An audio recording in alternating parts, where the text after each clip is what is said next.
Back to projects. Today we're going to be making a mould of this because I want to put this into the Mini, but obviously I need to make a new mould to be able to stick this onto the existing cover. So what we're doing is we just make this foam board up and we're going to glue these on to here so we can then carry on. So I'll do that first and then I'll let you know how we're doing.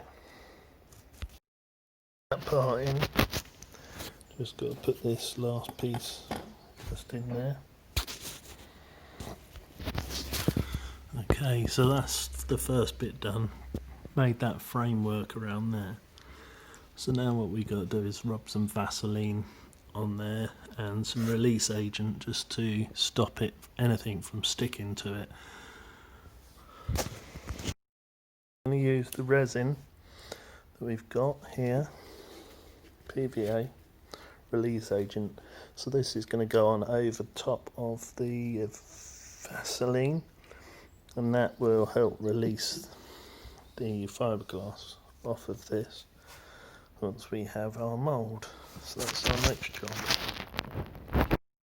Okay, so I've put 4 layers of fiberglass on there and now I'm just going to leave it to harden up and dry. Probably take 12 to 24 hours to dry properly, and then we can remove this outer casing and that will be my mould for the airbag cover.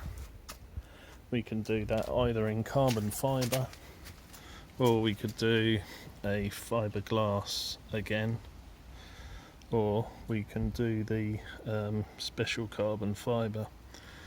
Can't remember exactly what it's called, but yeah, we can do that as well. At the moment it is the Hulk, so that's what I'm planning on doing here, putting a Hulk cover on there. But as it's the